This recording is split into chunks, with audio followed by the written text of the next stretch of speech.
Bonjour. Alors ce deuxième épisode d'une série de 3 petites vidéos pédagogiques a été développé pour traiter des tables, des listes de validation, des fonctions de recherche, index et équive, et puis apprendre à développer vos propres fonctions de recherche auxquelles vous pourrez associer l'aide que l'on peut obtenir en cliquant sur le symbole de la fonction qui se trouve en haut à gauche de la barre de formule. Alors vous trouverez le lien vers ces 3 vidéos dans la description. Alors je vous mets ici en haut le lien vers l'épisode précédent. Contrairement à l'habitude, nous n'aborderons pas le VBA dans cet épisode, mais cela nous aidera à comprendre comment se construit une fonction afin de pouvoir apprendre à développer nos propres fonctions dans l'épisode suivant. Alors nous allons étudier 2 fonctions, la fonction index et équive. Donc en anglais c'est index et match. Et en VBA, ça sera également index et match. Donc nous allons commencer par la fonction index. Alors il sera donc toujours intéressant, quand l'on manipule des données dans Excel, de créer des tables et de nommer ces tables avec des noms explicites. Donc c'est ce que nous avons vu dans l'épisode précédent. Alors rappelez-vous, dans notre fichier sales.xlsx, nous avons créé dans la feuille source une table que nous avons nommée tbl source.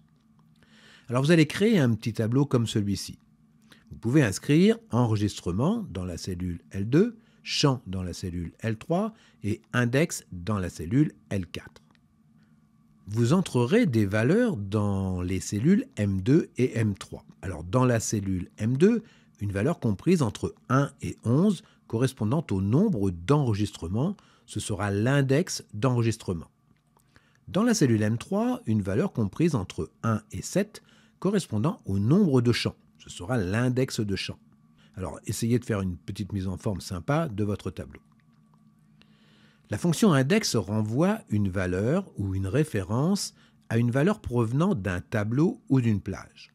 En fait, cette fonction index va nous retourner à partir d'un champ de données avec un index d'enregistrement et un index de champ la valeur d'une cellule.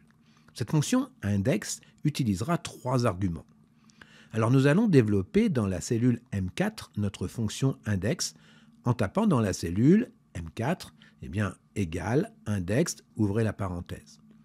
Le premier argument sera le nom du champ de données. Dans notre cas, on pourra entrer le nom de notre table source, tbl source. On pourra également entrer l'adresse d'un champ, dans notre cas ce serait $D, $5, $J, $15. Donc du champ D5 au champ J15. Le deuxième argument sera le numéro d'enregistrement du champ de données que nous avons entré dans la cellule M2. On parle de numéro d'enregistrement ou index d'enregistrement et non de numéro de ligne du tableur Excel. Le troisième argument, ce sera le numéro de champ de données que nous avons entré dans la cellule M3. De la même manière, on parle de numéro de champ ou index de champ et non de numéro de colonne du tableur Excel. Notre fonction nous retourne bien la valeur dans notre champ de données de l'enregistrement 3 du champ numéro 4, donc qui est l'item P3949. Alors nous allons créer un deuxième petit tableau pour développer dans la cellule L9 une liste de validation qui prendra en compte le champ de données cust. On indiquera cust ou client dans la cellule L8.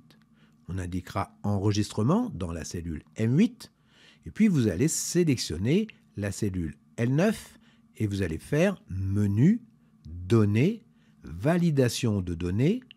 Vous allez sélectionner liste. Ensuite, vous allez sélectionner le champ cust de la cellule E5 à E15. La création de listes de validation de données permet de lister les items d'un champ et cela pourra être utile pour encadrer la saisie, mais on pourra également utiliser cette méthode pour la fonction équive que nous allons voir dès maintenant. Alors, nous ferons une petite mise en forme de notre deuxième petit tableau pour le rendre plus sympa. La fonction Excel équive recherche la position d'une valeur dans une plage de cellules.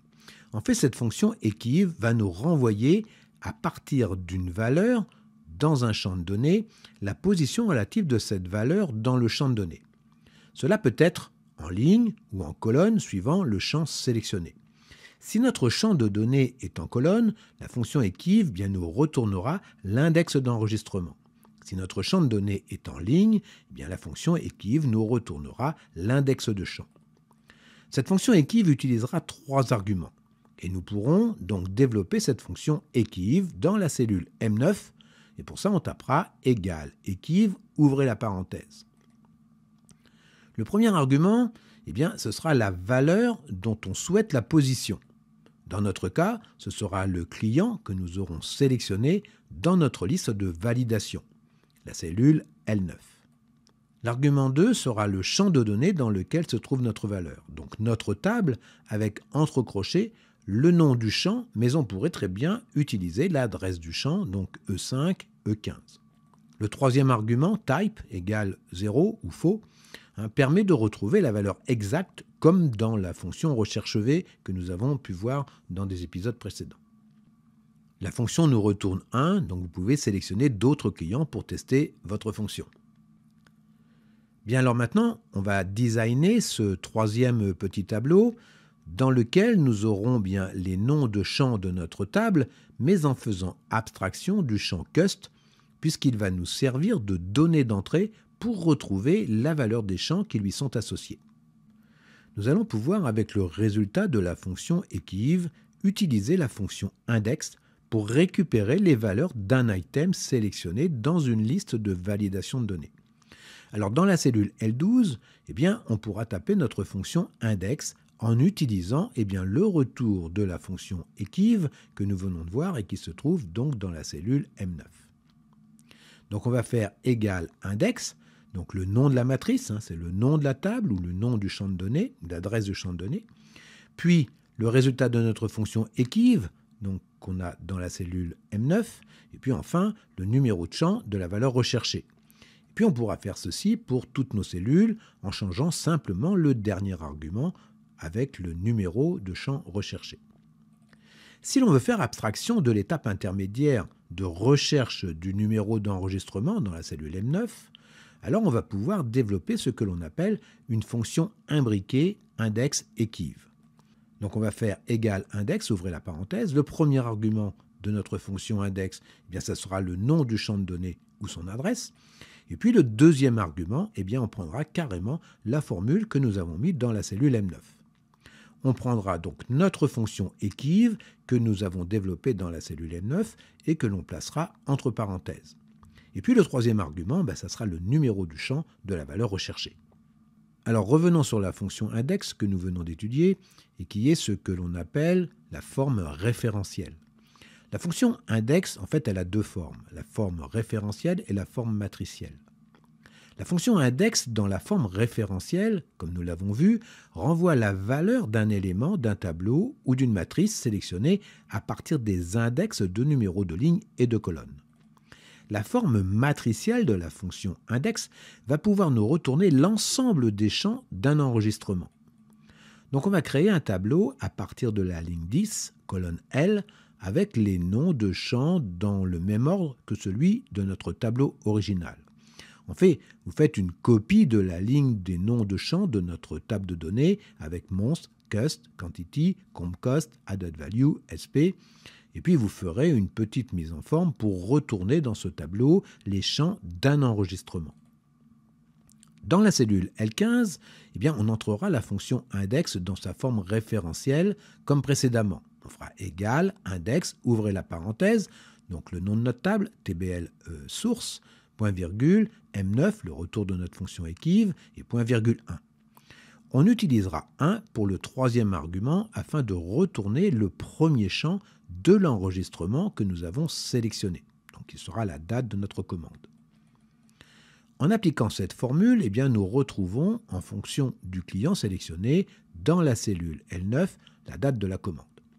Maintenant, si nous voulons appliquer la forme matricielle à cette fonction, il suffit simplement de remplacer le troisième argument 1 par 0. Et du coup, notre fonction va nous retourner l'ensemble des champs de notre enregistrement sélectionné. Donc, dans ce dernier exemple, nous avons transformé la fonction index de sa forme référentielle en forme matricielle, et il est ainsi possible de retourner tous les enregistrements d'une table. Alors, mon élève du cours précédent est revenu. Il est très assidu au cours. Donc cet épisode, sans doute une révision pour beaucoup d'entre vous, était essentiel pour pouvoir aborder la suite. Alors dans le prochain épisode, nous allons apprendre comment développer nos propres fonctions. Alors vous trouverez le lien du prochain épisode dans la description et puis je vous l'affiche ici en haut à droite. Excel One Click propose des formations Excel VBA qui s'adressent aux opérationnels à des coûts très compétitifs par rapport à l'offre de l'actuel marché de la formation. Des formations sur mesure avec un coach qui sera à votre écoute pour vous aider dans vos problématiques. Excel One Click vous propose un coaching individuel pour vous accompagner dans le développement de vos projets VBA. Ou pour les débutants, des formations sur les fondamentaux de la programmation VBA en petits groupes de 4 à 5 stagiaires afin de pouvoir répondre aux besoins de chacun. La formation Excel One Click ne consiste pas à vous laisser vous dépatouiller avec des vidéos en mode e-learning comme le font désormais la plupart des organismes de formation. Alors, si vous suivez la chaîne YouTube, cette chaîne Excel One Click, vous avez une bonne idée maintenant de ce qu'est la pédagogie, la méthode et l'outil Excel One Click avec toutes ses fonctions paramétrées. Alors, si cette pédagogie vous convient et que vous trouvez un intérêt dans la méthode et l'outil, sachez que si vous choisissez la formation Excel One Click, je serai votre coach. Alors, pour tout renseignement, vous pouvez vous adresser à l'adresse mail suivante, formation@exceloneclick.com. Alors, je le redis chaque fois, mais si vous appréciez ces épisodes, n'hésitez pas, abonnez-vous à la chaîne, parlez-en autour de vous, et puis un petit pouce bleu à moi, vous savez, ça fera toujours plaisir. Et puis ça permet de faire remonter les vidéos dans les algorithmes de YouTube. Également, si vous souhaitez qu'un sujet particulier soit traité dans un prochain épisode, laissez votre sujet dans les commentaires et puis nous essaierons de le traiter ensemble. En attendant, portez-vous bien, et puis si vous êtes toujours Visuel Basic, je vous dis peut-être ou sûrement à bientôt. Au revoir. Et le cours est fini.